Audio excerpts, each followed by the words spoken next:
Nuevamente les queremos dar la bienvenida a todos los presentes a este primer Encuentro Nacional de Vivienda, el futuro de la industria, en la que vamos a presentar la mesa de organismos nacionales de vivienda. Y tengo el gusto el día de hoy de presentar a los destacados ponentes de esta mesa, los organismos nacionales de vivienda. Como panelistas nos acompañan el día de hoy Carlos Martínez Velázquez, quien es egresado de Ciencias Políticas y Economía en el ITAM y tiene una maestría en Política y Gestión Medioambiental. Fue jefe del Departamento de Análisis de la Demanda y subdirector de Planeación y Desarrollo Institucional. También fue asesor del oficial mayor de la Secretaría de Hacienda y secretario particular del procurador en la Profeco. Actualmente es el director general del Infonavit. También nos acompaña como parte de esta primera mesa de trabajo el maestro José David Álvarez Maldonado, maestro en Administración por el Instituto Tecnológico de Estudios Superiores de Monterrey y licenciado en Administración de Empresas con especialidad en Finanzas por la Universidad Iberoamericana. Cuenta con más de 25 años de experiencia en el sector financiero y de consultoría. Anteriormente, se desempeñó como director hipotecario de HSBC, Banorte y otros cargos directivos en GE Money, Banamex y Scotiabank. Presidió el Comité Hipotecario de la Asociación de Bancos de México y es especialista en temas de sustentabilidad y responsabilidad social.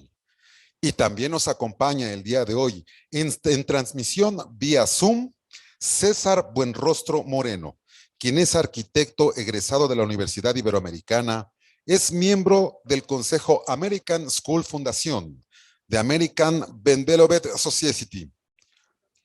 Se ha desarrollado en consultoría interdisciplinaria en planeación de desarrollo SC, empresa especializada en la gerencia de proyectos, supervisión, control y administración de obra, auditorías técnicas, proyectos y recuperación del espacio público, principalmente en el ámbito de la obra pública. Es el vocal ejecutivo de Foviste desde diciembre de 2021.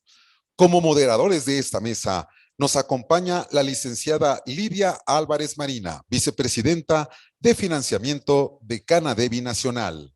También nos acompaña el ingeniero Raúl Pérez Méndez, vicepresidente de la Comisión de Foviste de Canadevi Nacional. Y también integra esta mesa de honor el licenciado Marco Antonio Salazar, vicepresidente de la Comisión Infonavit de Canadevi Nacional. Les pido un fuerte aplauso para recibirlos a todos. Nuevamente les agradecemos la presencia, la participación del maestro Carlos Martínez Velázquez, del maestro José David Álvarez Maldonado y también vía Zoom nos acompaña el día de hoy el arquitecto César Buenrostro Moreno. Les pido nuevamente un fuerte aplauso. Muy buenos días.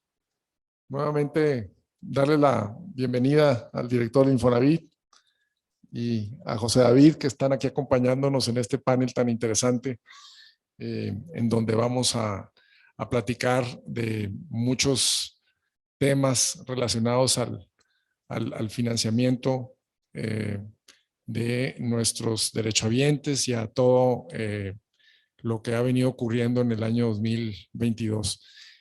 Creo que la idea era que comenzáramos con una pequeña introducción, supongo yo, de cada uno de los participantes y se están generando varias preguntas y inquietudes que traemos todos. Bienvenida, Lidia, para ir desarrollando el panel. No sé si les parece que así comencemos.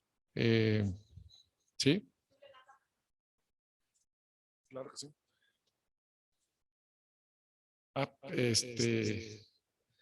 También le damos la bienvenida al... Sí, claro. Adelante. Te doy la palabra, maestro. Adelante.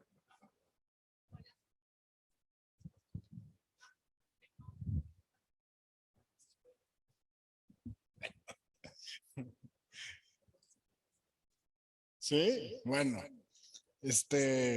Ya veremos la logística, cómo se va dando. Ya tuvimos en la inauguración el tema con el gobernador. Es parte del show, dice Marco.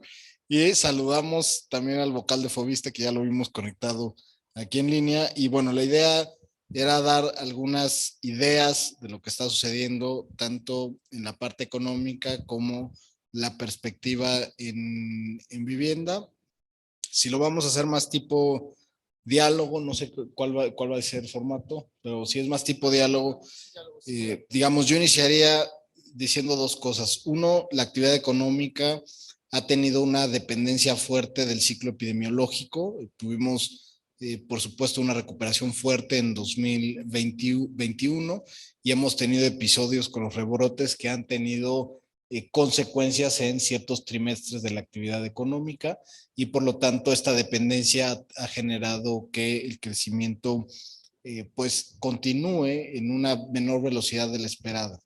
Dos, tienes también, si lo vemos, la inversión fija bruta y vemos el consumo privado ya se ha recuperado completamente y estamos a niveles por encima de la pandemia.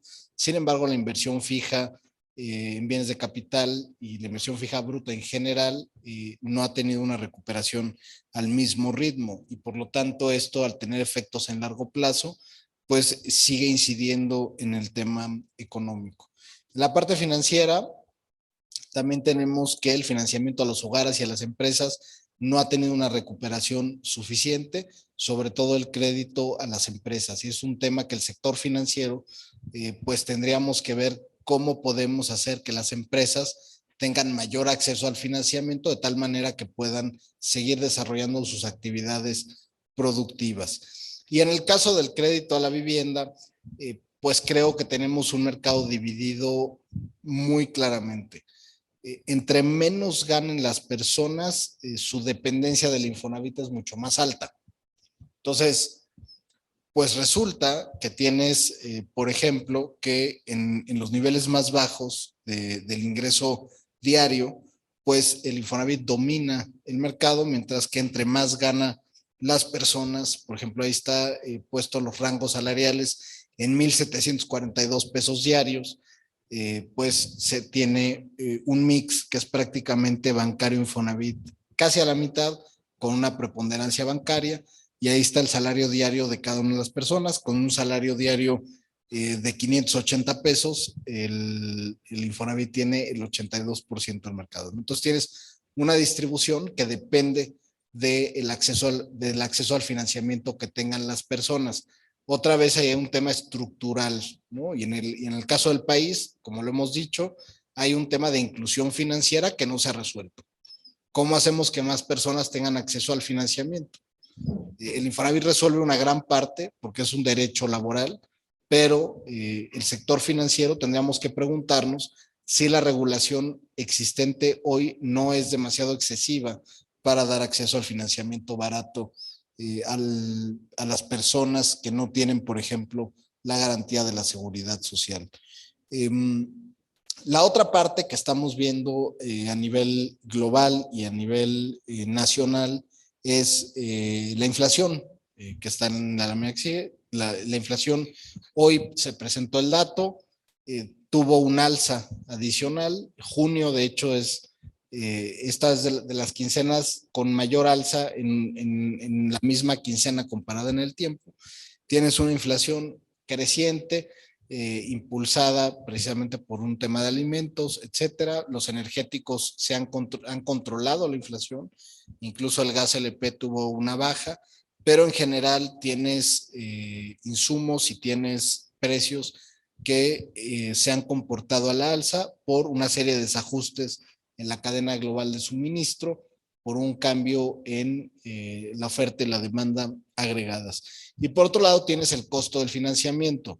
Y ahí el Infonavit se ve, por fortuna, muy por debajo de la tasa bancaria, ¿no? Ahí se muestran como referencia la tasa del Banco de México, la tasa promedio bancaria y la tasa Infonavit, que es la más baja, está más baja que el promedio bancario y está también con una tendencia a la baja, pero además, como ya lo hemos dicho, no vamos a subir la tasa de interés en lo que resta de la administración. Por lo tanto, lo que estamos garantizando con esto es dar acceso a un financiamiento barato para las personas y que eso no sea un impedimento para tomar un crédito. En la medida en que subes las tasas de interés, haces más caro el acceso al dinero y por lo tanto las personas, cuando no tienen capacidad de pago, pues limitan la toma de créditos. Entonces simplemente prefieren diferir esa decisión en el tiempo. Nosotros, al garantizar las tasas de interés bajas y además tomar la decisión activa de mantenerlas así, estamos, digamos, generando un acceso al financiamiento accesible para las personas, pero además anclamos las expectativas de los bancos. Lo que buscamos es que el sistema financiero vea que si hay acceso al financiamiento barato, puede haber crecimiento de la industria, ¿no? Ya lo veíamos anteriormente, si en el rango salarial más alto está mitad y mitad y el Infonavit empieza a ser más atractivo relativo a los bancos por la tasa, pues los bancos estoy seguro que muchos de ellos preferirían dejar sus tasas estables en lugar de tomar la decisión de subirlas. En la que sigue está pues básicamente las necesidades de vivienda. Esto lo hemos platicado muchas veces, producto de la encuesta nacional de vivienda. Hay 13 millones de hogares que requieren alguna mejora, construcción o ampliación y por lo tanto tiene que haber un acúmulo de productos y de acceso al financiamiento que permitan cubrir esta gran necesidad, que es mayor que el tema de nuevas viviendas en el parque habitacional. De nuevas viviendas se dividen específicamente entre vivienda nueva, viviendas existentes en el mercado secundario y después la construcción y la renta de vivienda. Y entre las necesidades de vivienda, que serían 8 millones de unidades en el futuro, más de la mitad son de construcción de vivienda nueva, ¿no? No es adquisición de vivienda nueva, que es solamente 1.9 millones de unidades, sino la mayoría es la construcción de vivienda en terreno propio o también la adquisición del terreno. Y en todos los aspectos en los que está en naranja puede participar el Infonavit para atender la demanda en todo eso. En la parte de renta, pues sería importante revisar ese tema, ¿no? Se ha discutido, no se ha discutido lo suficiente si la renta debería de estar en marcos contractuales mucho más claros y mucho más a largo plazo. En el mundo, en general, los esquemas de arrendamiento son mínimo a 3 años, se dan garantías para ambas partes para la salida de la renta, etcétera, ¿no? Aquí, desgraciadamente, sigue siendo informal el mercado de la renta, muchas veces se renta en contratos de papelería, no se pagan impuestos por la renta, y creo que el primer paso y reto que tenemos como país es formalizar el mercado de la renta, revelar de qué tamaño es verdaderamente el mercado de la renta y a partir de ahí hacer esquemas de financiamiento atractivos, ¿no? Creo que lo primero que tenemos que empezar es repensar la regulación de la renta, ¿no? Yo creo que tendría que endurecerse y tendría que alargarse los periodos mínimos de renta más la obligación de pagar impuestos. El Infonavit, como les decía, tiene oportunidades en los distintos rubros de atención a la vivienda, ya sea para construir, para comprar un terreno y en general somos un organismo de servicio social que buscamos precisamente que la actividad económica a través del préstamo a las personas se mantenga, ¿no? En la que sigue está, por ejemplo, cómo vemos todos los productos adicionales que tiene el Infonavit hacia adelante. Por ejemplo, el Unamos Créditos con Crediterreno, los pagos de pasivos y todos los programas de financiamiento que permiten atender distintas necesidades de vivienda. Otra vez, el gran cambio del Infonavit no solo es para financiar vivienda nueva o para propulsar la construcción de vivienda nueva, sino para atender las distintas necesidades de financiamiento de las personas en materia de vivienda. Y hacia allá estamos rompiendo el molde de tal manera que se diversifique la cartera de financiamiento y tengas distintos productos y atiendas a distintas personas en todo el espectro. Y en general, cerraría diciendo que tenemos un buen contexto para innovar. Normalmente, cuando hay este tipo de crisis inesperadas, como fue la parte de la pandemia, que te ponen retos importantes, como el que estamos viviendo en todo el mundo, en temas de inflación, en rompimiento de cadenas de suministro, etcétera. Creo que es las condiciones para innovar. Y como empresarios, creo que hay siempre dos posibilidades: quedarse pasmados ante una situación global compleja o tomar eso como una oportunidad y transformarlo en bienestar para las personas. Y estoy seguro que muchos buscarán innovar a través de saber que hay garantía de financiamiento para toda la cadena y todas las necesidades de vivienda que tengan las personas en México.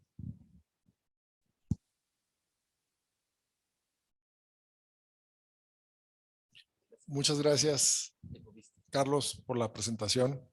Creo que abordaste los temas más importantes y creo que vendrán varias inquietudes y preguntas de muchos del auditorio respecto al contenido. Continuamos contigo, José David, ¿te parece? Sí, con gusto. Adelante. Con gusto. Sí, buenas tardes a todos. Es un placer estar en este Encuentro Nacional de Vivienda. Bueno, como ustedes saben, ya hablaron varios economistas de los temas del país. Yo quisiera centrarme principalmente en haciendo una reflexión en el tema de vivienda económica, ¿no? La vivienda económica ha venido disminuyendo su proporción de pasar de un 45% en el 2007 a cerca del 25% hoy en día en el 2022. Entonces sí es un tema importante que tenemos que reflexionar y ver cómo impulsamos esa vivienda. Por otro lado, algo que es muy relevante es la participación que ha venido teniendo también los diversos bancos en la parte de crédito puente. Como ustedes ya vieron, hay bancos que han venido incrementando su participación. Sociedad Hipotecaria sigue siendo el principal impulsor de crédito puente con alrededor del 22%. Por otro lado, vemos los principales retos que ha venido enfrentando Sociedad Hipotecaria, como ya se mencionó en esta época de crisis. Principalmente los 4 aspectos que maneja la banca de desarrollo: de ampliar el acceso al financiamiento, suavizar los ciclos económicos, brindar asistencia técnica y actuar como herramienta financiera del gobierno federal. En este caso de suavizar los ciclos económicos, enfrentamos una crisis sanitaria y económica sin precedentes. Esto ha sido algo verdaderamente pues que no habíamos imaginado. Afortunadamente el sector vivienda está de pie. El sector vivienda se actuó rápidamente con el esquema de apoyo para diferir los plazos y también para diferir tanto los intereses como ampliar los plazos. Y esto nos ha permitido dar oxígeno en la época en la que más lo necesitaban. Entonces, es un trabajo conjunto que también trabajamos con ustedes. Por otro lado, vemos la evolución que ha tenido Sociedad Hipotecaria de 2018 a mayo del 2022, con 188,781 millones de pesos, 1,000 millones de pesos, y 441,621 acciones de vivienda. ¿Y cuáles son los retos que vemos del 2022 al 2024? Bueno, como ya se mencionó, el sector vivienda enfrenta choques externos e internos importantes. El incremento en el precio de los insumos de construcción, ocasionado también por estas disrupciones en las cadenas de suministro, genera escasez y retraso en las entregas. La producción de vivienda económica en el país viene a la baja también desde hace varios años, como ya lo había mencionado. La escasez de agua, disponibilidad de energía y precio de tierra accesible también limitan la inversión privada, y es uno de los retos que tenemos que manejar de forma conjunta. Hay financiamiento disponible para la oferta de vivienda, créditos a la construcción, garantías y también para la demanda. Está participando principalmente en la demanda Infonavit, Foviste y la banca. Se requiere incentivar la inversión de proyectos para crear el círculo virtuoso de la vivienda. El sector vivienda tiene que contribuir a la recuperación económica y también a la recuperación y la creación de empleos. Ahora, no sé si pudieran pasar más adelante, por favor, algunas láminas, todavía un poco más, por favor. Aquí vienen algunos datos financieros que vamos a compartir con ustedes con esta presentación, pero más adelante, si fueran tan amables. En los retos principalmente.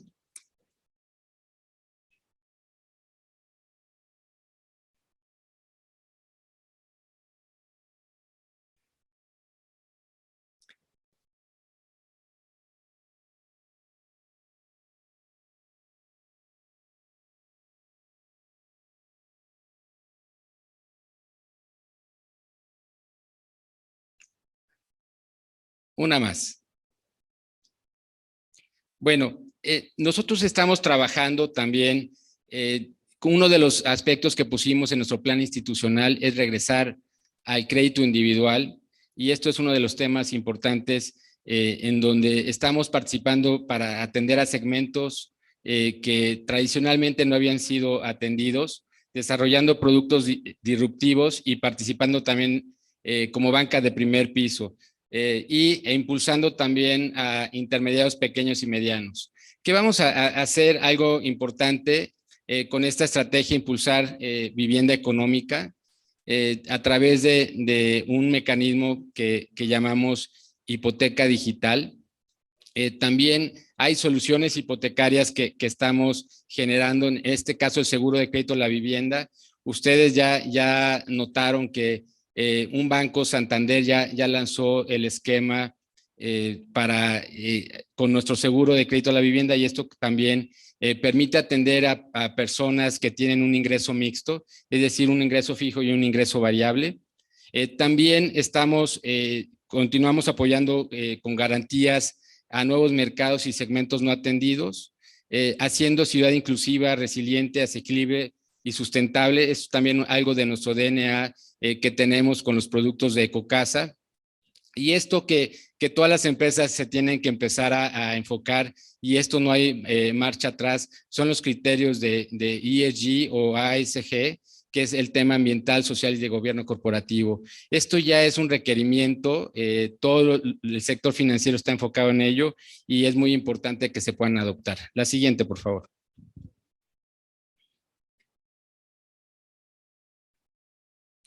Bueno, las oportunidades que vemos principalmente, la vivienda pues es un refugio, lo vimos en la pandemia, es un refugio para las familias, y también esta vivienda adecuada pues tiene que tener esos criterios urbanos y sustentables que incentiven su compra.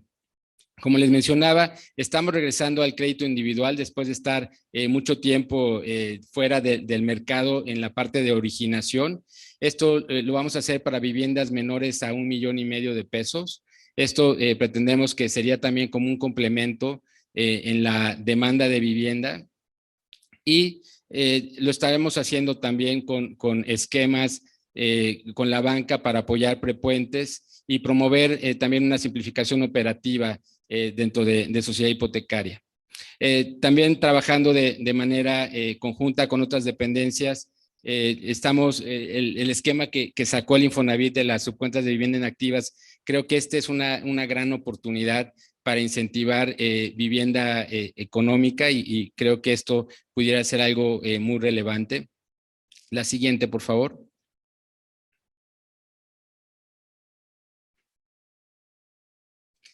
Y aquí, como les mencionaba, el tema de hipoteca digital, que es otra alternativa que nos permite participar con viviendas menores a $1,5 millones. Si vemos cuáles son los antecedentes en el cual pues nosotros anteriormente a través de FOBI participábamos en el crédito individual, participamos con el tema de las SOFOLES, hoy tenemos con una propuesta diferente para hacer un complemento para la banca y también para fomentar la vivienda económica. La siguiente, por favor. Hoy vemos, y este foro que también tiene que ver con tecnología, el crecimiento de las PropTech y de las FinTech, creo que este canal disruptivo va a ser muy importante. Nosotros estamos incentivándolo a través de ciertos intermediarios pequeños y medianos. Nosotros vamos a poner el fondeo y a través de estas plataformas digitales vamos a hacer la originación, todo el tema de formalización y administración de los créditos. Este fondeo es proporcionado por nosotros. Los perfiles y lineamientos también son proporcionados por Sociedad Hipotecaria. La siguiente, por favor. Este concepto pues, nos permite tener mayor inclusión financiera, apoyar la innovación tecnológica y complementar la oferta de crédito existente, también como un participante adicional. Y como les mencionaba, son para viviendas de menos de 1,5 millones y gradualmente creo que es un mercado que tenemos que empezar a fomentar con mayor fuerza. Esto también nos permite acceder a segmentos pues, que tradicionalmente no habían sido atendidos. En su momento la banca, cuando firmamos el convenio para economía mixta, se había quedado un poco pues rezagada por el mismo tema de pandemia, pero en este momento pues también incentivando el tema de ingresos mixtos, tanto para asalariados como para personas físicas con actividad empresarial. Y este producto también con una propuesta de valor que es una tasa fija, all-in, es decir, todo incluido, que nos permita hacer también una propuesta de valor de un producto sencillo que sea fácil de entender para las personas. La siguiente. Bueno, finalmente, Sociedad Hipotecaria es un banco sano que tiene buenos niveles de capitalización y rentabilidad. Siempre estamos otorgando créditos de forma responsable y sostenible. Seguiremos impulsando la oferta de vivienda con criterios sustentables y contribuyendo a la reactivación económica, como ya lo mencioné, a través de créditos puente con nuestros intermediarios financieros, a través también de garantías y seguros de crédito de la vivienda. Y este regreso al mercado de crédito individual, pues es algo que pues hemos recibido también muchas peticiones de su parte para hacer otro complemento, y considero que esto nos puede ayudar para esta reactivación económica haciendo uso de la tecnología. Y desde luego Sociedad Hipotecaria contribuye con el Programa Nacional de Vivienda en abatir el rezago habitacional, fomentando también la oferta de vivienda adecuada y promoviendo un desarrollo urbano sustentable. Muchas gracias.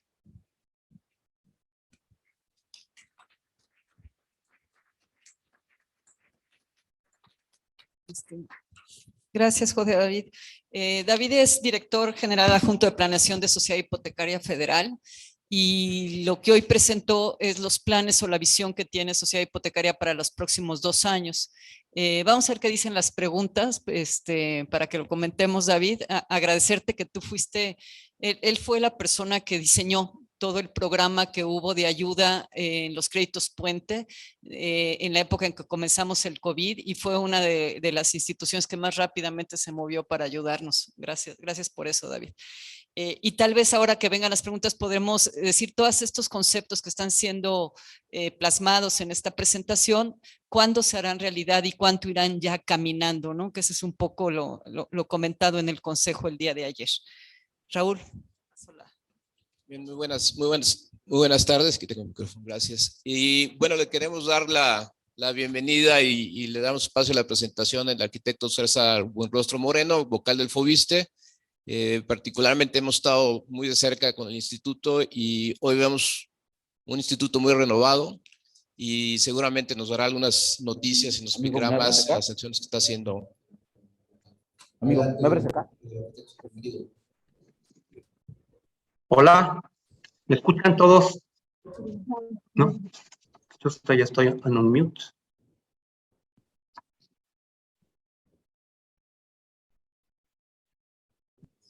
Se escucha. Adelante. Hola. ¿Sí me escuchan por allá? Sí, adelante.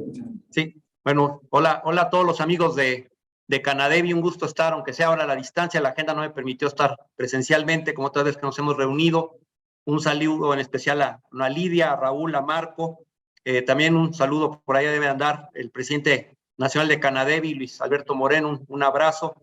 Y bueno, mi colega y buen amigo Carlos Martínez y a José David también, que estamos compartiendo panel el día de hoy. Tenemos una presentación, no sé si la puedan poner en pantalla y nos vamos rápido para dejar después las preguntas y respuestas. Es esta. ¿Verdad? Es que no la va a poder ver.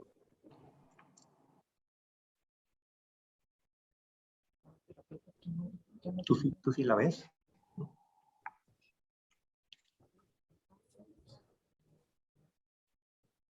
¿Ya no hay aquí un conector que lo suba? A ver, va. A lo mejor tiene que ver.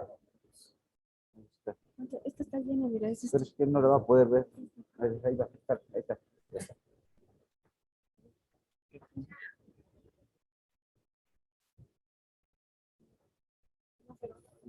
Ya está. Bueno, pido si pasamos a la siguiente, por favor.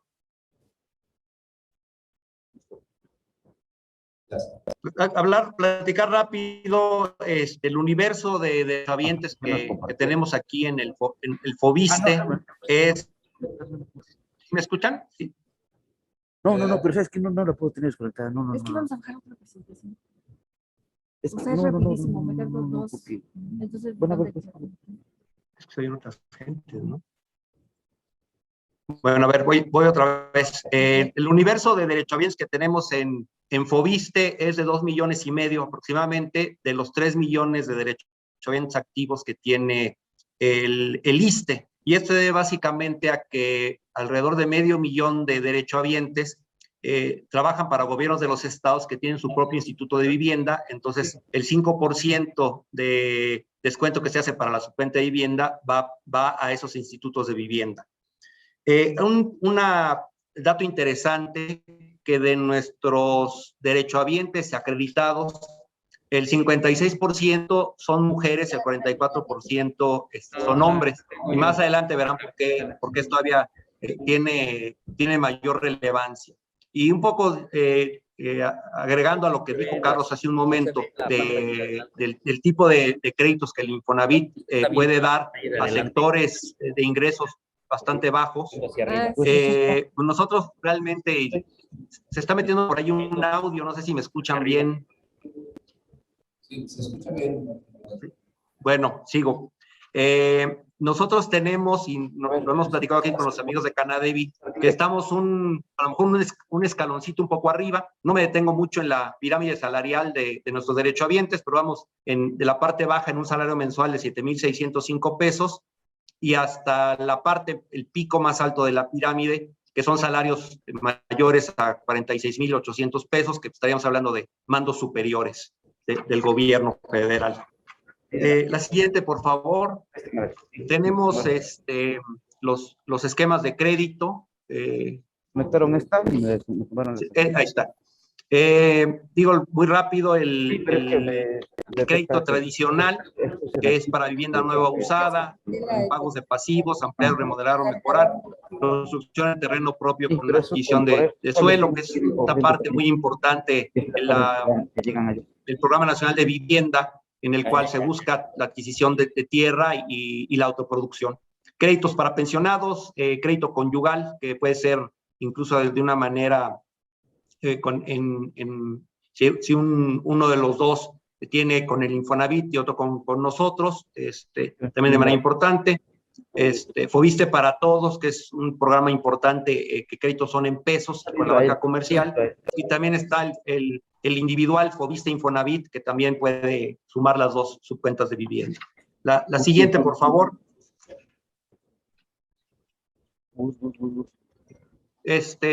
Bueno, una visión rápida, ya estamos a mitad de año, pero cómo nos fue en el 2021. Se colocaron 50,794 créditos con una inversión de 36,816 millones de pesos.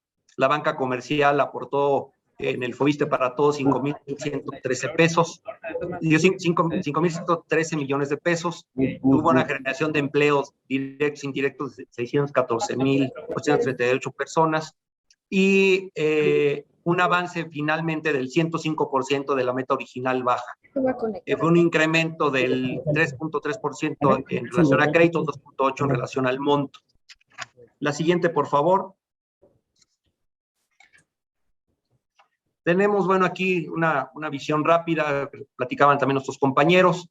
Pues las secciones de vivienda, el Infonavit obviamente es muy importante con 595,000. Las metas establecidas son para el 2022, 254,123 millones de pesos. Nosotros estaríamos entre 50,000 y 58,000 créditos, con una dispersión de 39,539 pesos, y Sociedad Hipotecaria Federal 144,000 acciones de vivienda, para una derrama hasta de 58,719 millones de pesos, para llegar a 790,000 acciones de vivienda con 352,000 millones de pesos. La siguiente, por favor. Los programas que tenemos de crédito para este año, digamos, son, ya decíamos, entre 50,000 y 58,000, 39,539 millones de pesos, y bueno, están ahí desglosados en los que tenemos crédito tradicional siendo el más importante, luego el crédito para pensionados, el FOBISTE individual, como lo mencionaba hace un rato, luego FOBISTE para todos, y finalmente, bueno, el crédito conyugal. Siguiente, por favor. Es nuestro avance a cómo vamos en el año. Se han otorgado 23,710 créditos al 21 de junio, 47% del programa de crédito. Íbamos muy despacio, estamos agarrando ahorita un poco mejor ritmo, y bueno, ahí viene el desglose de lo que es por cada uno de los productos que tenemos crediticios. Y aquí una cuestión que ya hemos platicado aquí con los amigos de Canadevi, ya nos lo habían un poco alertado, y ahora creo que la alerta un poco de la visión que tienen ustedes, ya la vivienda usada sobrepasó la vivienda nueva. 11,853 viviendas, créditos para vivienda nueva, 11,856 para vivienda usada. Pues hemos platicado aquí, bueno, en el mismo fondo, y un poco pensando de la importancia de la construcción como un detonador para el impulso de la economía. Pues bueno, esto sí sería importante ver qué está sucediendo, si es una cuestión de la importante y delicada inflación que está sufriendo en este momento nuestra industria de la construcción. A lo mejor por esto está siendo más accesible la vivienda usada, pero bueno, es importante no dejarlo nada más como una cifra, sino que podemos tener un análisis más a detalle de qué está pasando y qué se puede hacer. La siguiente, por favor. Es una lámina nada más muy rápida para ver cómo está la distribución de los créditos que se han otorgado por la entidad federativa. La más dominante es Veracruz, con 2,040, y hasta la más baja, 253, Baja California. En esta no me detengo mayormente. La siguiente, por favor. En esta les mencionaba hace un rato el mayor número de nuestras acreditadas, un poquito arriba del 50% de las acreditadas son mujeres, y vean importantemente en la cuestión de cartera vencida por género, es contrastante ver cómo los hombres son los que tienen un porcentaje mayor de cartera vencida, hasta el 66%, mientras que las mujeres el 34%. Vemos que en cuestión de estatus laboral de nuestra cartera, el 70.6 están activos, jubilados 15.6, fuera del sector el 13.8. Delicada la cuestión de fuera del sector, porque es cuando, bueno, caen en impago, y tenemos de esta gente que está fuera del sector, el 78.4 tiene una cartera vencida, y solamente el 21.6 está al día. De tipo de cartera tenemos propia el 65.6 y bursatilizada el 34.4, que equivale a 97,000 millones de pesos. La siguiente, por favor. Es una lámina que va un poco con la antepasada, que va en relación a los acreditados por entidad, y aquí vemos un poco la concentración de la azul fuerte es la concentración superior al 5%, luego la que es como color oro, concentración entre el 2 y el 5, y el azul es inferior al 2.5, no siendo el Estado de México, la Ciudad de México, Veracruz, Hidalgo y Morelos los que tienen la mayor concentración de nuestros acreditados. La siguiente, por favor.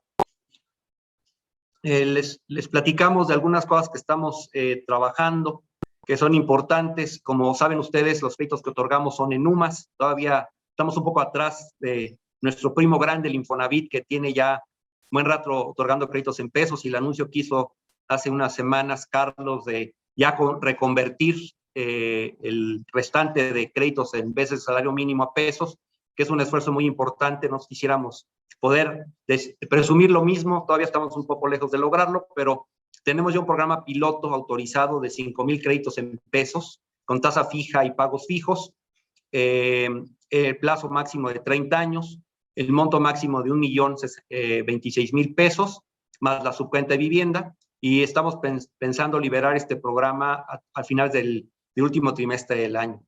El Renovaviste, que son acciones de vivienda, no son créditos en sí como tal, digo, no sería a lo mejor tanto de interés para Canadevi, pero bueno, son acciones de vivienda importantes donde a través del sistema bancario se estarían dando créditos de hasta 150,000 pesos para mejoras en la vivienda, ecotecnologías, equipo para personas con capacidades diferentes.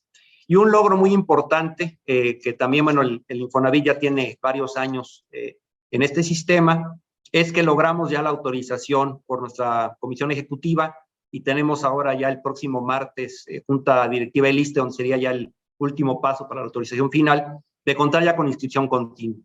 Hasta el día de hoy, antes sea por un sorteo, ahora fue por un sistema de puntaje, lo cual, pues como saben ustedes, pues es complicado, la gente se va quedando en la tubería, y luego sobre todo que quien no atiende a la convocatoria a finales de año y tiene la necesidad de una vivienda en cualquier otra parte del año, pues tiene que esperar a la nueva convocatoria. Con la inscripción continua vamos a poder ser más eficientes y poder atender a nuestros derechohabientes en el momento que realmente lo necesiten, que ya cuenten con una vivienda seleccionada, que pueda estar inscrita en el RUP, y bueno, creo que realmente va a ser algo importante. Hemos ya recibido comentarios positivos de diferentes sectores de que ven con buenos ojos esta cuestión de la inscripción continua. Y para terminar, la próxima lámina, bueno, una penúltima, algunas otras acciones importantes. Estamos en proceso de redefinir los esquemas y productos de crédito para brindar mejores soluciones a nuestros derechohabientes. Sentimos que de alguna manera los productos que nos tocó recibir y que son vigentes en el 2022, pues ya no responden necesariamente a las necesidades actuales de nuestros derechohabientes posibles acreditados. Entonces, estamos ahorita la subdirección de crédito trabajando de manera importante en unos nuevos productos para el 2023. Se está haciendo mejoras en el proceso de originación de crédito de punta a punta para dar mejor certeza a todos los participantes. Estamos reforzando los departamentos de vivienda, que realmente los encontramos en un grado muy precario de operación. Entonces, realmente dar una mejor atención y servicio a los derechohabientes. Estamos ya en coordinación con notarios y las entidades financieras para poder abatir los rezagos en testimonios de crédito. Tenemos definitivamente, y es una prioridad, mejorar la plataforma tecnológica para eliminar los procesos manuales, que hoy tenemos muchos procesos manuales, y pues con esto pueden conllevar un error o incluso actos de corrupción. Al automatizar esto, pues queremos sacar las manos de todo mundo y que pueda, bueno, ser algo eficiente y sobre todo la cuestión de la corrupción poderla dejar fuera. Y estamos también en un proceso de diseñar nuevos esquemas de cobranza que garanticen sustentabilidad del fondo. Hoy en día, de forma ridícula, y me apena un poco platicarlo, pero bueno, es nuestra realidad, llega gente que dice, quiero pagar, y no encuentra la forma de pagar. Desde una cosa tan simple como esa, hay gente que sale del sector y que no se les ha mandado despachos de cobranza, esos que nada más hablan y hacen terrorismo de cobranza. Y pues queremos tener realmente un abanico amplio de soluciones, ir directamente a ver al acreditado, platicar con él, ver cuáles son sus problemáticas y poder de esta manera también atender este rezago grave que tiene el fondo. Y para cerrar, ahora sí, la última, por favor, platicarles un poco de la fortaleza financiera, que eso sí es importante. Y bueno, tenemos total de recursos financieros, 70,831 millones de pesos, en un otorgamiento de crédito de 41,161, la devolución del 5% que tenemos pensado, a veces mucha gente sabe que el FOBISSSTE no solo da créditos hipotecarios, sino tiene la responsabilidad de dar un rendimiento por arriba de la inflación a nuestros ahorradores que nunca piden un crédito hipotecario y que al final de su vida laboral, al jubilarse, vienen a solicitar este ahorro que tienen con nosotros. Hoy, este año estamos calculando que vamos a dispersar hasta 8,433 millones de pesos. Estamos pensando que no va a ser necesario este año hacer una bursatilización. Si fuera en algún momento necesario, sería alrededor de 20,000 millones de pesos, pero hasta ahora no está contemplado. Y bueno, las calificaciones otorgadas al FOBISTE, apenas ahora en febrero del 2022, Standard & Poor's Global confirmó calificaciones crediticias de emisor de largo y corto plazo, escala nacional, con una muy buena calificación. En mayo del 2021, también Standard & Poor's Global Ratings dio una calificación superior al promedio, y en diciembre del 2021, Fitch Ratings dio una ratificación de la calificación también en muy buenos niveles. Pues eso es básicamente una vista rápida de lo que es el FOBISTE, y estamos abiertos a sus dudas y comentarios. Gracias.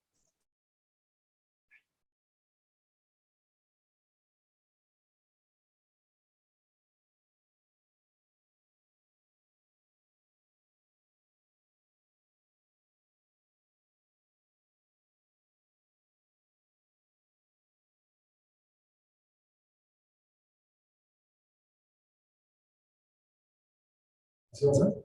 ¿Sí? Ok, ya están más o menos algunas preguntas. Vuelta a los diferentes expositores para tratar los diferentes temas. Y bien, estamos listos. Si nos levantan la mano, va la primera pregunta. Adelante. Gracias, muy buen día. Bienvenidos todos los panelistas. Javier Rodríguez, su servidor. Esta pregunta es para el maestro José David, de Sociedad Hipotecaria Federal.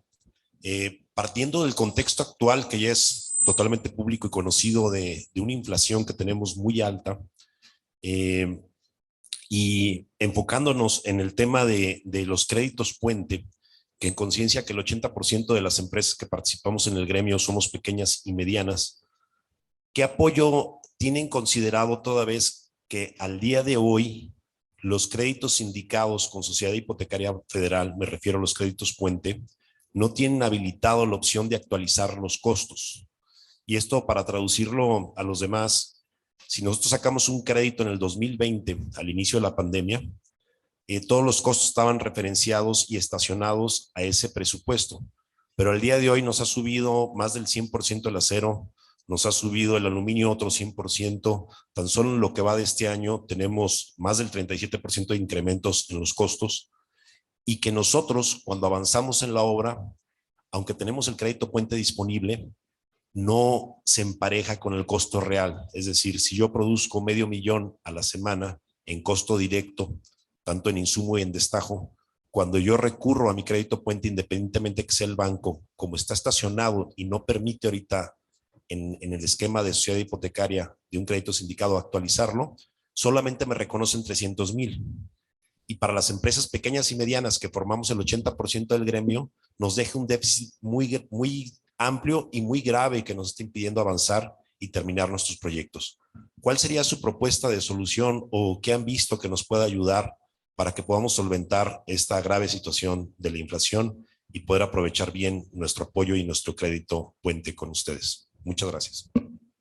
Muy buena pregunta, Javier. Creo que el tema del incremento en los insumos ha sido algo pues también inusual. Venimos de cerca de más de 20 años de estabilidad en el tema de inflación. Hoy vemos un tema de inflación no nada más en México, sino a nivel global, y es algo que definitivamente pega. Ahora bien, en el tema de los créditos puente, los diseños originales de los productos pues contemplaban esa parte de estabilidad, no tenían un cierto buffer o un cierto margen para poderlos actualizar, pero la ventaja que tiene, digamos, del lado de la venta es que también están subiendo los precios de las viviendas, entonces de alguna manera hay una recuperación ahí.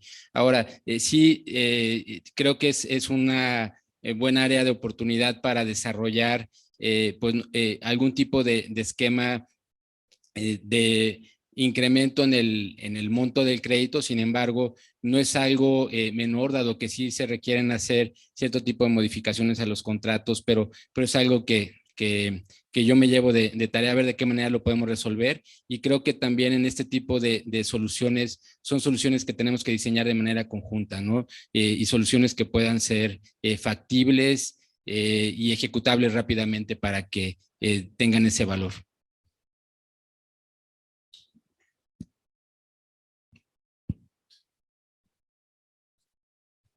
La siguiente pregunta, acá. Roger, Sí. adelante. Buenas tardes. Mi pregunta es para el director de Infonavit, para Carlos Martínez. Hablando del tema del nuevo modelo de originación del TEMIL. Bueno, pues el nuevo modelo se hace obviamente con el propósito de mejorar, de hacer más fácil el acceso al crédito, de beneficiar al derechohabiente. Sin embargo, los últimos datos que tenemos está desperfilando casi al 50% de los derechohabientes. Entonces, bueno, pues no se está cumpliendo con el propósito.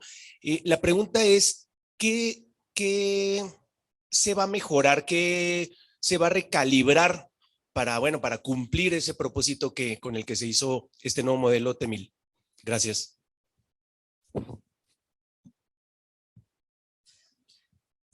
Bueno, o sea, partiendo de que eso que planteas de que se desperfila el 50% es mentira, pues no se va a recalibrar nada.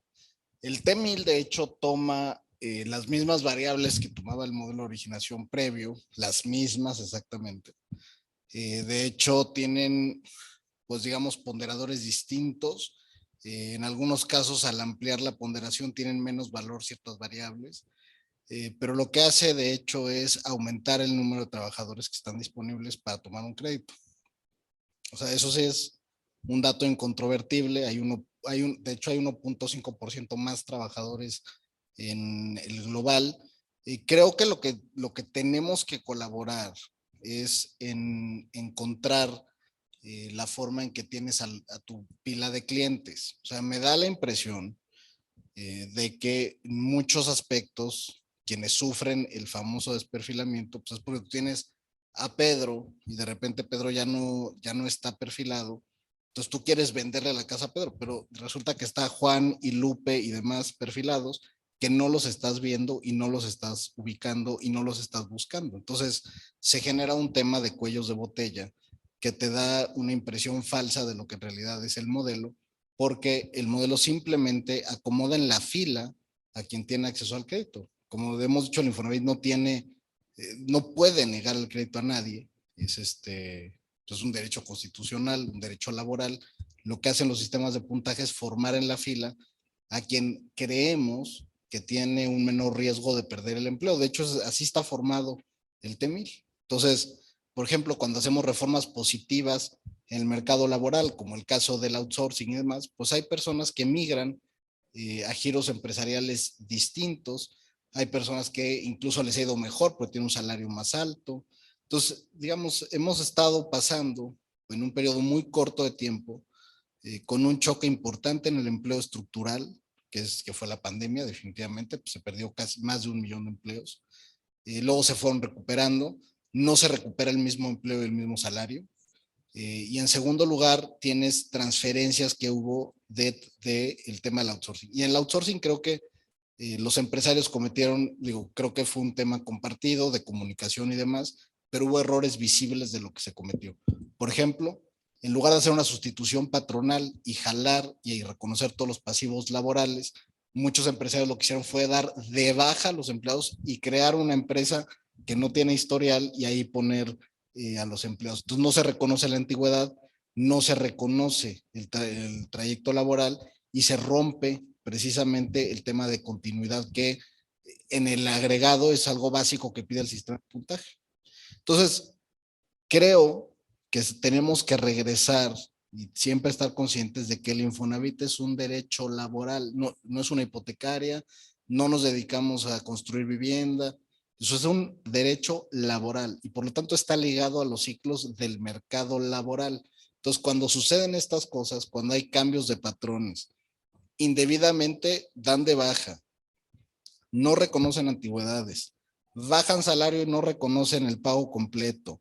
Todas esas cosas afectan el crédito que puede tomar un trabajador, afectan el puntaje que puede tener un trabajador, etcétera.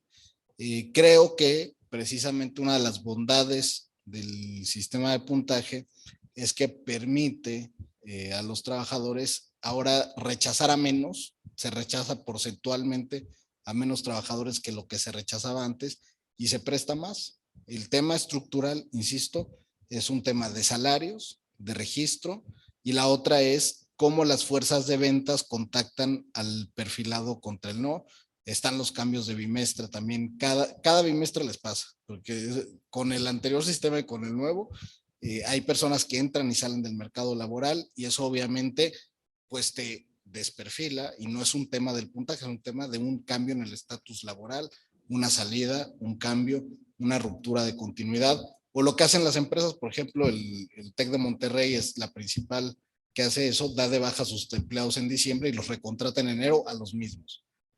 Una mala práctica laboral que impide a los trabajadores obtener un crédito o que se desperfilen cada último bimestre contra el primer bimestre. Entonces, parte de lo que significa, o para mí significa el tripartismo y la colaboración entre el sector público, privado y los sindicatos, es precisamente que se entienda que esto es una, sobre todo cualquier cosa y cualquier consideración es una prestación laboral y cualquier práctica del mercado laboral se traduce automáticamente en temas del Infonavit. Y eso hay que decirle, y por eso siempre lo reiteramos con Concamín, con Coparmex, con Concanaco, que están en nuestro consejo, que promuevan las buenas prácticas en materia laboral. Lo mismo pasa con el tema de cobranza, ¿no? No tenemos un tema como el de Fovista con el sector público, pero pasa algo similar. Ante un trabajador con las mismas capacidades y características, ¿por qué no tomas al que tiene un crédito con el Infonavit? Es más, si tomas un trabajador que tiene un crédito con el Infonavit, uno, es garantía de que es una persona que necesita el trabajo y quiere pagar y pagar su casa y construir un patrimonio para su familia. Pero no lo contratan porque tienen el tema de la carga de la amortización.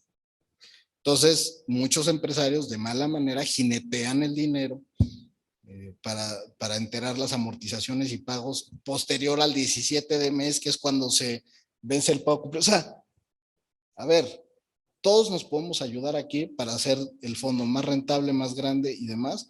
Claro, pues contrata a trabajadores que tengan un Infonavit activo, contrátalos. Le ahorras al Infonavit un chorro de dinero que gastaría en ir a cobrar esos créditos porque se cobran a través de la nómina. Oye, por ejemplo, hicimos todo este programa durante la pandemia.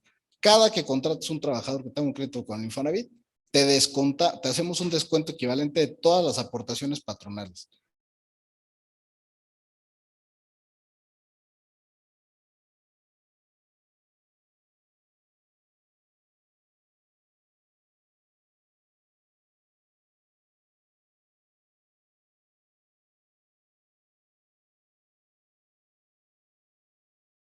De cómo se analiza el tema laboral, de acceso al crédito y demás, con esta visión y este lente de prestación social.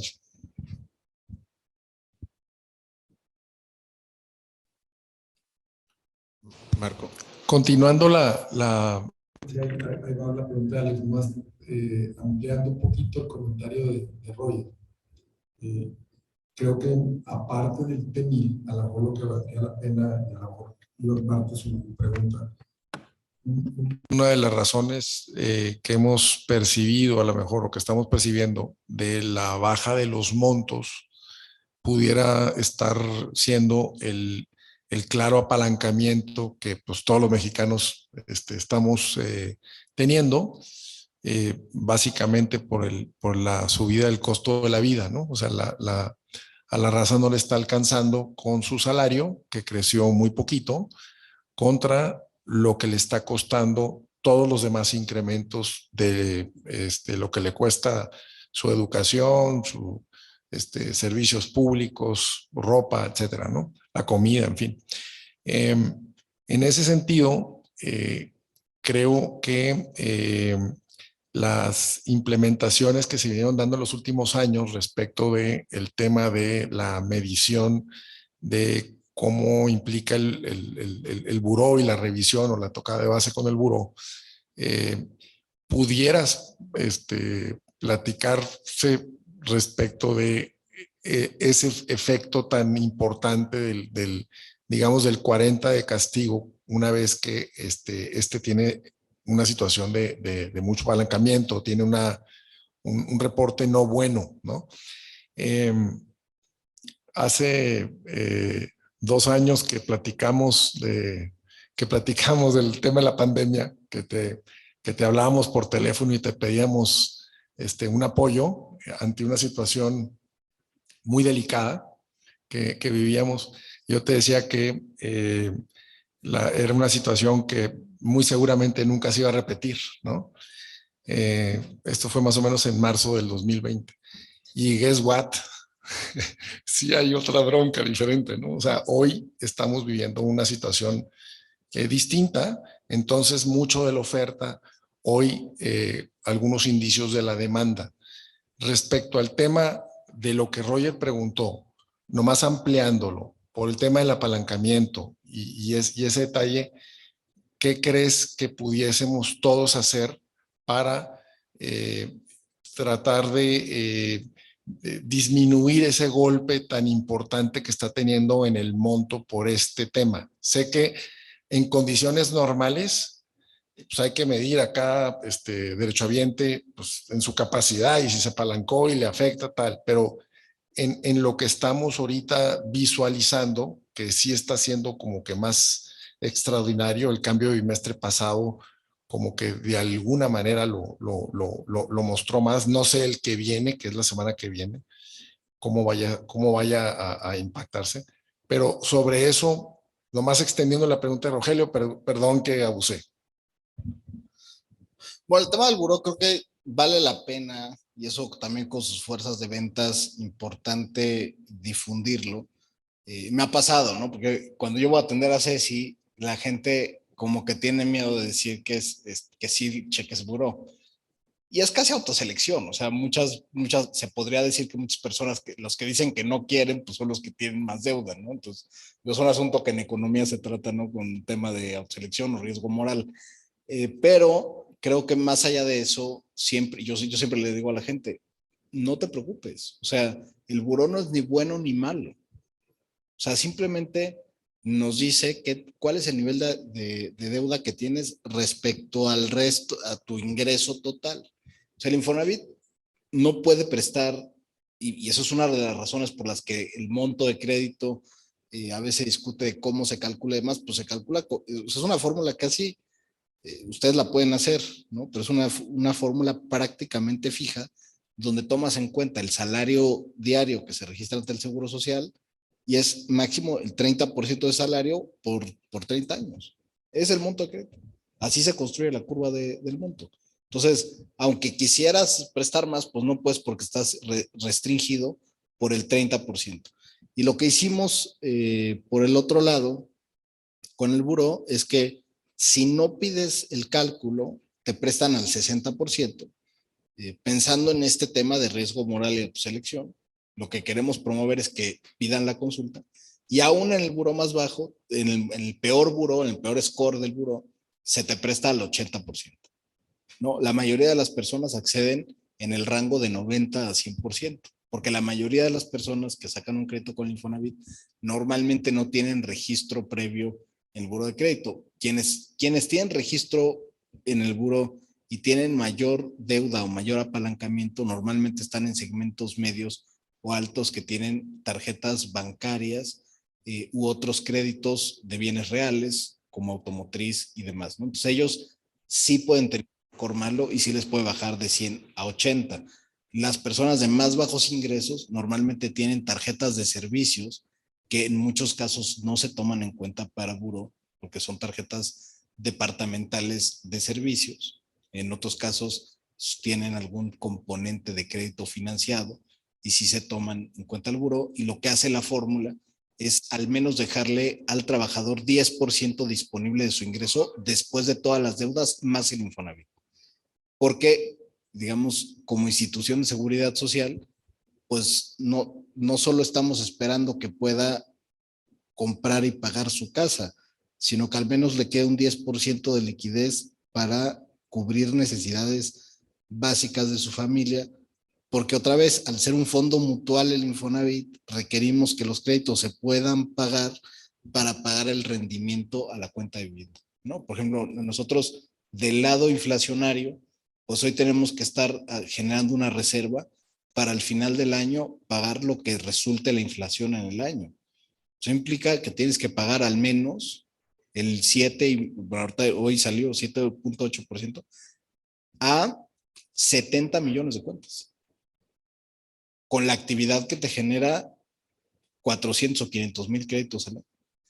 Más las inversiones en valores, que encima los mercados este año no han ayudado particularmente con la subida de tasas que ha habido, ¿no? Entonces, el fondo mutual tiene que dar para pagar de un lado y del otro, ¿no? Entonces, lo vemos como algo positivo poder dar este tema de al menos dejarle 10% libre al trabajador de liquidez en su bolsillo después de tomar el crédito del Infonavit, más todas sus deudas, así está construida la fórmula, y decirle al trabajador que el buró de crédito no es ni bueno ni malo, es un historial de tu crédito y lo que buscamos es que el trabajador tenga conciencia, es un tema de educación financiera, que tenga conciencia de cómo toma sus deudas y cómo se apalanca a distintos plazos. Por ejemplo, puedes tener una deuda a corto plazo en la parte de consumo y a lo mejor tienes un crédito a 2 años que lo vas a pagar en 3 meses. Bueno, si regresas en 3 meses, porque ya acabaste de pagar tu crédito en corto plazo, tienes más chance de apalancarte en el largo plazo. Y creo que eso es una tarea que todos los que estamos en el sector financiero y todos quienes estamos nosotros con una tarea de seguridad social para los trabajadores desde el lado de préstamo, pues tenemos que trabajar muy de la mano para difundir estos contenidos.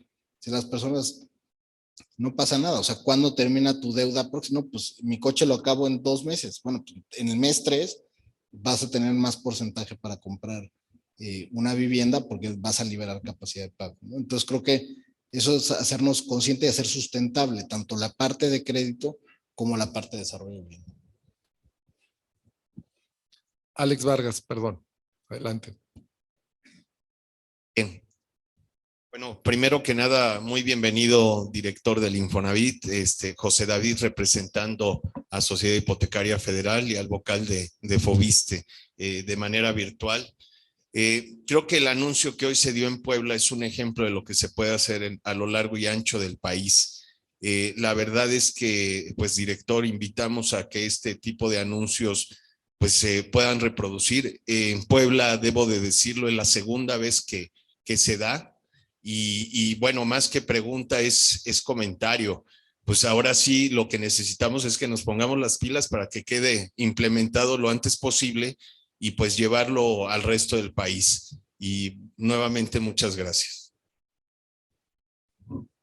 Bueno, es algo, gracias Alejandro, y es algo que efectivamente habíamos platicado que se pudiera reactivar en Puebla y que qué bueno que pudimos hacer el anuncio hoy de retomar esto y efectivamente creo que hay que impulsar más que los gobiernos locales le entren al tema de la vivienda en distintos aspectos. Uno es como el de Puebla, que creo que es un subsidio que resultó exitoso, que resultó focalizado a los trabajadores que verdaderamente más lo tenían, que aunado a lo que dijo el alcalde de Puebla de las exenciones, por ejemplo, para el impuesto sobre adquisición de inmuebles en vivienda nueva, suman para que la vivienda se pueda desarrollar. Y creo que ahí está el camino. Las ciudades, o como lo vemos, la expansión de las ciudades ya es prácticamente imposible porque la provisión de servicios se vuelve más caro y la planeación para llevar esos servicios se vuelve todavía más cara. Hoy estamos en el mejor momento para ver hacia la verticalidad y hacia la compactación de las ciudades y aprovechar la infraestructura ya dada en esas ciudades, ¿no? Y para eso los gobiernos locales pueden ayudar mucho. Lo decía Lalo hoy, poner polígonos para desarrollar vivienda, exentar impuestos, generar este tipo de subsidios a trabajadores de menos ingresos, Ahí está la fórmula. En el gobierno de la Ciudad de México estamos trabajando también con la doctora Sheinbaum para que 20% de las viviendas que se construyan estén abajo de 1,400,000 pesos en áreas centrales de la ciudad, que también van a tener, quienes entran en ese programa, algunas exenciones de impuestos, y así con cada gobierno estatal o municipal. Es bien importante que se tengan esto. Bueno, en Monterrey, porque estuvimos recientemente en Nuevo León, todos los alcaldes de la zona metropolitana firmamos una carta de intención con la Infonavit para capacitar y construir finalmente el Plan Metropolitano de Desarrollo de manera congruente y aprovechando la infraestructura que tiene Nuevo León. Y así vamos a ir trabajando en todos los estados, así que bienvenidas todas las propuestas, feliz de escucharlas y de impulsarlas en los distintos estados.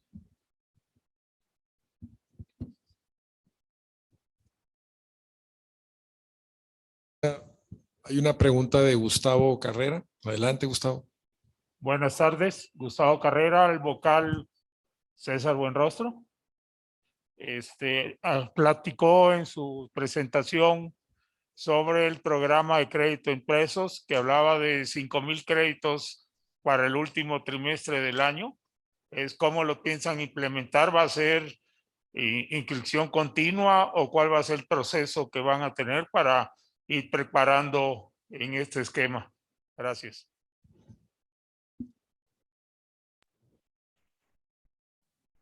Hola Gustavo, gracias por la pregunta.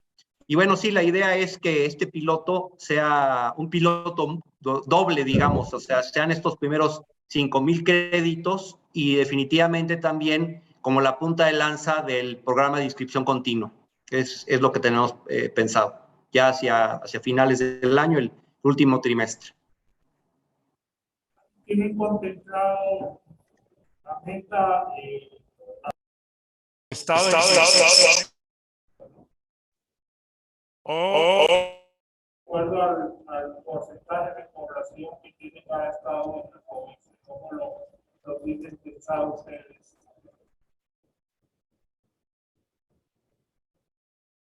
No me está escuchando. A ver, ciérrame.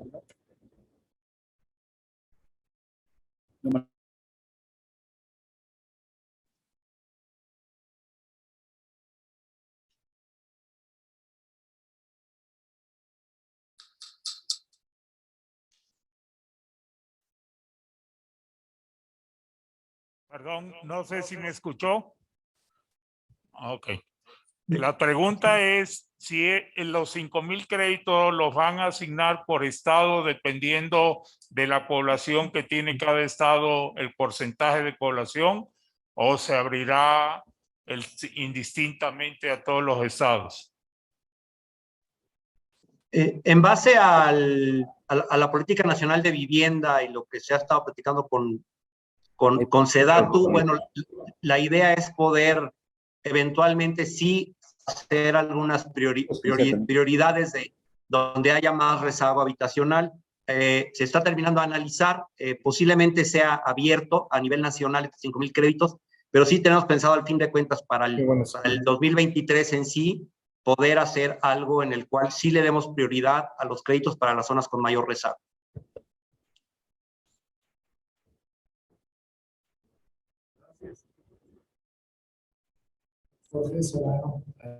Muchas gracias a Carlos, a David, a César. La verdad es que se está poniendo muy interesante este panel con las preguntas y yo quiero, tengo, ahora sí que para todos, pero voy a aprovechar al vocal. Vocal, una pregunta, primero una felicitación por el tema de la inscripción permanente. Espero que sí se pueda lograr esta concreción lo más pronto posible. Es una demanda que tenemos 20 años, Lidia, pidiéndola y creo que vamos en buen camino. Entonces, número uno, muchísimas gracias y bueno, vamos a estar apoyando. Y número dos, saber cómo van las reglas de operación para ese programa de inscripción permanente. ¿Cómo va el FOBISTE? Me imagino que ya están trabajando en paralelo, dado que las autorizaciones de la Comisión de Crédito del FOBISTE y de la Comisión Ejecutiva del FOBISTE fueron exitosas y que yo esperaría que el próximo martes tengamos ya la resolución definitiva. Muchas gracias. Hola Jorge, justo en verte, aunque sea aquí a la distancia. Pues sí, tenemos mucha confianza, como lo decía, los miembros de la Comisión Ejecutiva lo aprobaron y pues básicamente los representantes de los diferentes organismos, sindicatos que están representados en la Comisión Ejecutiva, también tienen asiento, bueno, con otro representante en la Junta Directiva, por lo cual nosotros no pensamos que haya mayor inconveniente. La prosecretaria de la Junta Directiva envía los temas en anticipado a los diferentes miembros de la Junta Directiva y hasta ahora no ha habido ningún comentario, duda o cuestión en el cual pensamos que pueda haber algún problema. Las reglas de operación ya han sido trabajadas aquí por nuestra subdirección de crédito y ahorita se encuentran en revisión en el área normativa correspondiente del ISSSTE para que ya nos puedan dar el visto bueno y en cuanto estén ya listas, pues las podamos publicar. Pero sí, ya vamos avanzados con eso también. Muchas gracias, Vocal. Adelante, Juan Carlos, adelante. Muchas gracias. Primero, igual una felicitación al vocal del FOBISTE por la digitalización también de sus procesos. Yo creo que es muy importante este proceso continuo de inscripción que yo creo que le da la libertad ya a los trabajadores de poder elegir lo que ellos quieren. Al director del Infonavit le diría qué podemos hacer para generar una sinergia y poder evitar que hacia el final del sexenio el segmento más bajo de ingresos del Infonavit, es evidente que estamos viendo que ya no hay una oferta suficiente, aunque sí hay la demanda de más del 60% de vivienda que requeriría de la llamada económica. ¿Qué podemos hacer de manera conjunta para que al final del sexenio este segmento, en este tiempo, durante ese sexenio, sí se vea atendido? Porque la tendencia es, de los últimos 2 años hacia acá, es que se ha dejado de atender ese segmento. Programas como el de hoy difícilmente se repiten en el país. O sea, esa es la realidad. El acuerdo del gobernador no se repite en el resto de los estados de la República con la facilidad que se da aquí. Entonces, ¿qué podemos hacer para facilitar los procesos que ya se planteó ahorita por Marco, se planteó por otros compañeros, para ir facilitando la posibilidad de que se otorgue este tipo de crédito a quienes menos tienen? Porque al final lo que se ve es que están financiando a los que están de la tabla media hacia arriba y está dejando de atenderse este segmento que es el que menos tiene. Y por el otro lado, ¿cuál sería la meta en el caso de Sociedad Hipotecaria Federal? ¿Cuál sería la meta de colocación de créditos para los próximos 2 años, que es el programa de crédito individual? ¿Hasta dónde están pensando llegar para nosotros saber cuál es el reto que nosotros tendríamos? Muchas gracias.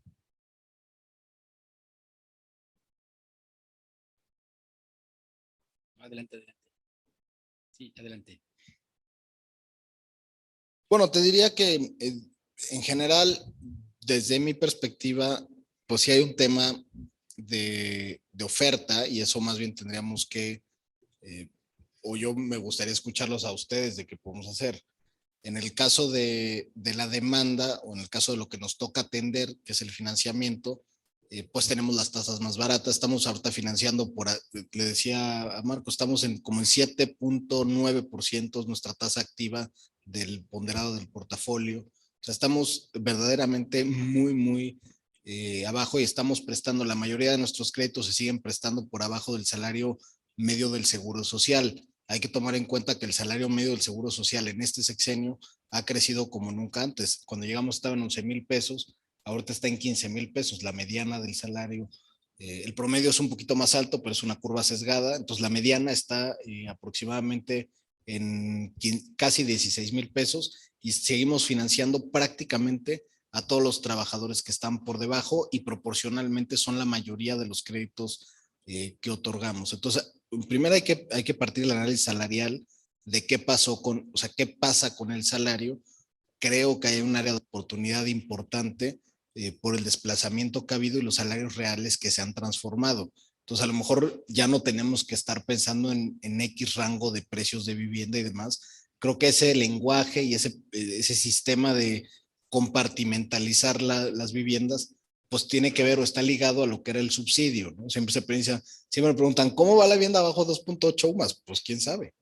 O sea, porque yo lo que veo es, digamos, la cartera de vivienda en su conjunto y veo los rangos salariales por deciles de ingreso efectivos en el Seguro Social y con base en la ENOE, no con base en unos cortes que eran completamente artificiales basados en un subsidio federal. Entonces eso también hay que quitárnoslos porque, digamos, se sigue produciendo vivienda. Incluso nuestras clasificaciones las tenemos que cambiar nosotros. No las hemos cambiado porque, digamos, ya son partes del SNIF y de, ¿no? Hay una serie de análisis que se hacen con base en esas clasificaciones. Creo que también hay que cambiarlas.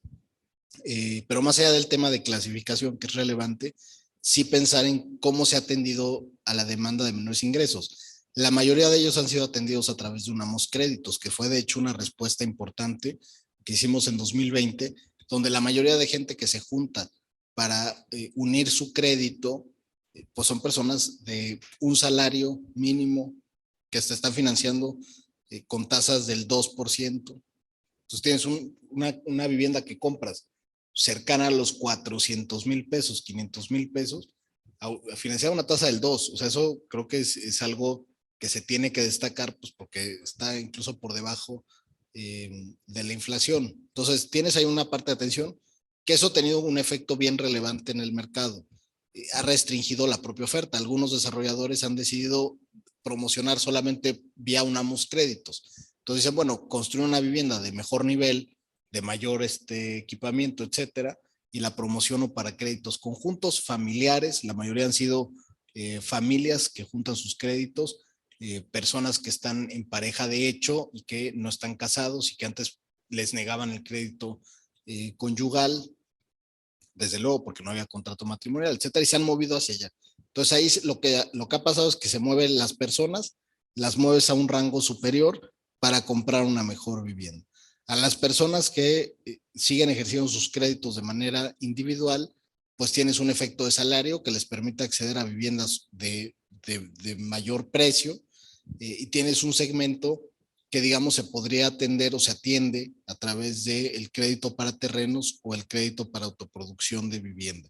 Entonces, yo creo que ahorita, insisto, el tema no es acceso al financiamiento o tasas, ahí no está la discusión. La discusión es cómo fomentamos que los gobiernos locales se metan en serio al tema de vivienda.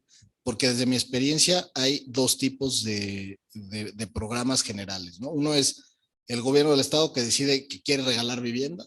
Entonces ya el financiamiento, pues quién sabe dónde lo saca, la construcción la hacen ellos o la hacen particular, pero el objetivo es regalar vivienda. Otros objetivos de política pública pueden ser dar subsidios directos a fondo perdido para la mejora o ampliación de la vivienda, pero pocas veces mezclan el tema de planeación, el tema fiscal, porque puede haber subsidios no directos como el que hoy anunció el gobernador, que es un subsidio directo, sino subsidios fiscales como el que anunció el alcalde de Puebla. Y si se hace de manera inteligente ese diseño de política pública, pues puede ayudar a que haya eso. Pero creo que lo más importante es el tema de los servicios, y es una restricción que yo lo decía en la mañana, ha puesto el Infonavit como condición que no es negociable, que es el tema de los 2.5 kilómetros para que haya escuelas, parques, hospitales, etcétera, alrededor de la vivienda. ¿Eso qué tiene como efecto? Que es muy complicado salirte de áreas consolidadas urbanamente. Entonces, ¿cómo haces para desarrollar vivienda dado que hay una limitante de salirte a predios no urbanos, etcétera? Pues bueno, la obvia es la verticalidad. Entonces tendríamos que fomentar, por ejemplo, que haya premios a la verticalidad, como sucede en Brasil, donde entre más alto construyas, tienes descuentos sobre impuestos, etcétera, ¿no? Hay muchas políticas fiscales que de manera inteligente mueven la oferta hacia predios urbanos. La otra es la expropiación. Yo lo he dicho muchas veces, hay predios urbanos baldíos que no se utilizan, que están sujetos a la especulación y que los gobiernos tendrían que expropiar para dotarlos para vivienda. La otra es el predial prohibitivo, ¿no? Que es una política también muy famosa, donde cada año subes 100 o 200% el predial a quien no utilice el predio para el uso que tiene, es decir, habitacional, Entonces va a preferir desarrollarlo a guardarlo para especulación. Y eso hace que la oferta en áreas centrales aumente si se acompaña con políticas de verticalidad. Entonces creo que la dirección que tenemos que tomar es hacia la política pública en serio en materia de vivienda, ¿no? Creo que el tema de acceso al financiamiento o de subsidios particulares está resuelto, tan está resuelto que entre 2018 y 2020 es la primera vez en 20 años que baja el rezago de vivienda en 1 millón de acciones de vivienda. La primera vez en 20 años. ¿Por qué? Porque se diversificó el financiamiento y los subsidios del gobierno federal se fueron a atender a quien no tenía acceso a la seguridad social y el Infonavit siguió financiando bien. La primera vez en 20 años que reduce el rezago de vivienda. Entonces, creo que ya la discusión la tenemos que llevar hacia otro lado y ustedes están en la parte local, ustedes están en la trinchera directa con los gobiernos, con los trabajadores, con etcétera, que nos pueden ayudar a hacer programas específicos estado por estado para lograrlo. Recientemente en Aguascalientes, el primer estado donde todo el estado tiene una ventanilla única digital para los trámites de vivienda, gratuita, ¿no? Y donde además establecimos tarifas parejas para todos los municipios. Ya desarrollaron Aguascalientes, ya no es que en Calvillo, en Asientos o en Aguascalientes te cueste diferente y hay un trámite diferente. Es el mismo trámite en una ventanilla donde todas las dependencias federales y locales ven el mismo trámite. Y así vamos a ir estado por estado, siempre y cuando ustedes también nos pongan, y para eso están las comisiones consultivas regionales, sobre la mesa qué proyectos impulsar y con gusto los impulsamos. Sí, con gusto. Abonando, Juan Carlos, como menciona el director del Infonavit, no hay una solución única si cada estado tiene una vocación diferente y también posibilidades diferentes, ¿no?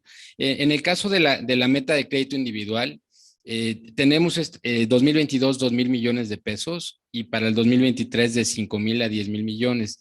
Esto es, el crédito hipotecario, en mi experiencia, es un tren que vas empujando al principio, ¿no? Lo dejas en la vía y se encarrera.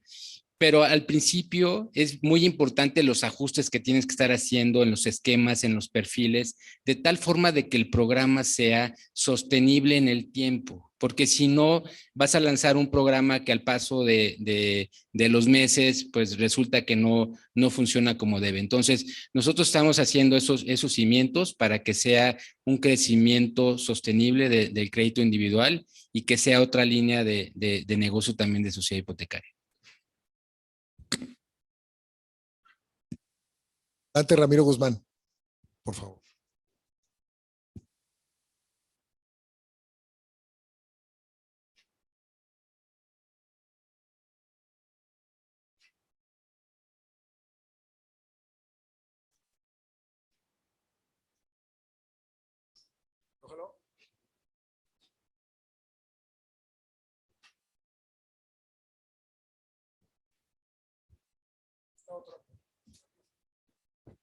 Aquí está otro. Aquí está otro. Vale, vale.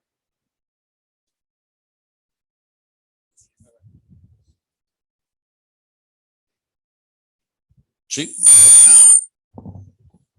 Gracias, Ramiro Guzmán. Una pregunta, es un comentario, sugerencia para Carlos Martínez.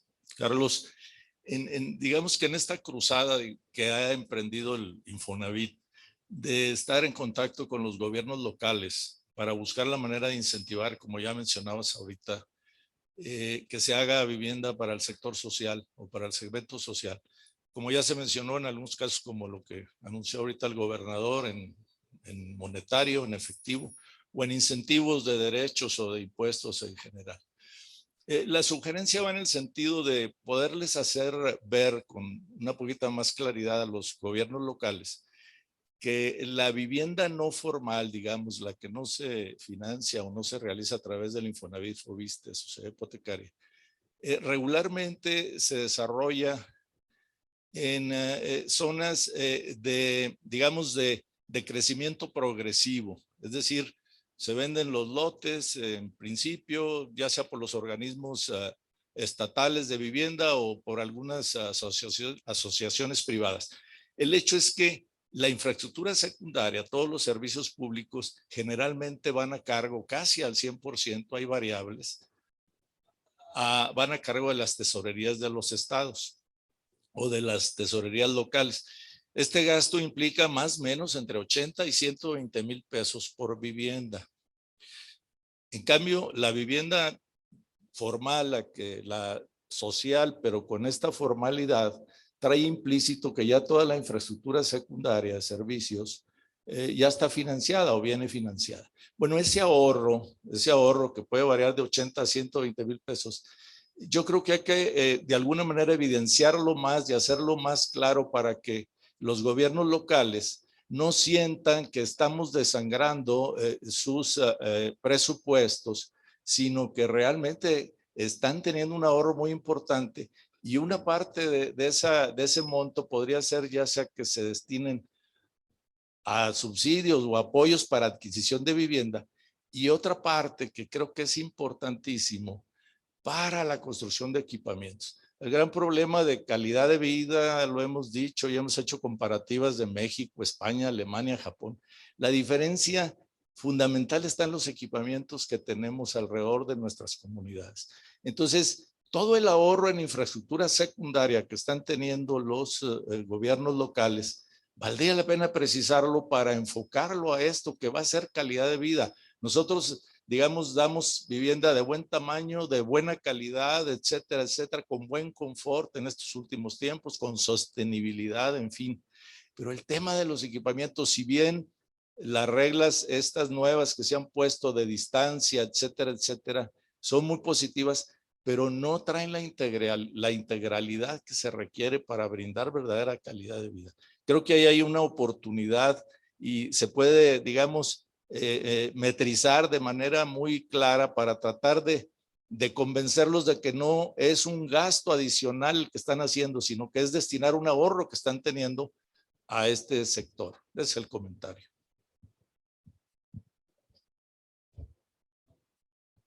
Por ahí hay una área de oportunidad, porque les duele mucho lo que tú les vas a pedir. Entonces yo creo que más bien es, oye, de lo que te estás ahorrando aquí, reenfócalo a esto. Creo que ahí hay un punto válido. Bien, pues queremos agradecer a los panelistas. Les pido un fuerte aplauso, por favor. Así que de igual manera a los participantes el día de hoy. Van a recibir en estos momentos, creo que van a hacer uso de la palabra. Adelante, por favor. ¿Le llegó? César, seguirás ahí, quién sabe, ¿verdad? Pero gracias a César por lo que está haciendo. O sea, si logramos implementar eso es histórico, terminar con los sorteos y la inscripción continua. David, un mensaje que ayer salió del Consejo Directivo, creo que SIF tiene claridad de lo que necesitamos, ocupa huecos y puede ocupar huecos que hoy la banca o los derechohabientes que no están inscritos se puede ocupar, pero necesitamos de ustedes mayor implementación, mayor diálogo, mayor cercanía con los promotores, mayor echar a andar el tren. La petición a Wendy que no pudo llegar y a Jorge que entre Banobras y CIF está demasiado ocupado, pero es eso, ¿no? Estén cercanos de nosotros, ayúdenos, implementen las ideas que tan claramente se presentaron, ¿no? Y hoy el Infonavit, pues tal vez la única petición que marco, la de ayer, es un diálogo constante, ¿no? Lo que hoy sí encontramos es un equipo profesional que nos escucha y que pues terminemos los 2 años que nos quedan con mucha fuerza, ¿no? Nos sentimos acompañados con estas autoridades y comprendidos en la industria.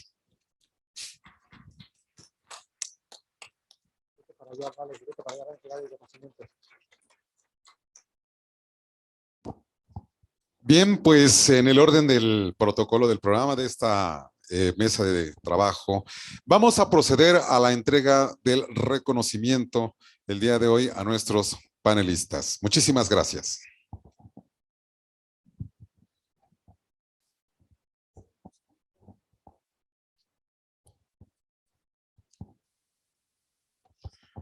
Queremos agradecer al maestro Carlos Martínez Vázquez, al maestro, corrijo, una disculpa, Carlos Martínez Velázquez, al maestro José David Álvarez Maldonado y también vía Zoom al arquitecto César Buenrostro, a los moderadores que también el día de hoy nos acompañaron. Muchísimas gracias por su participación.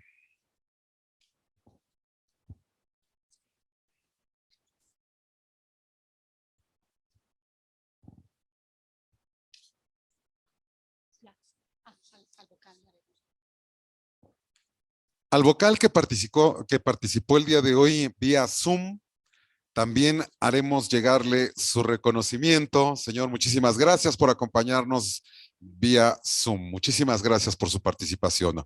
Fuerte el aplauso nuevamente les pido, si son tan gentiles, damas y caballeros. Vamos a continuar el día de hoy con este importante evento.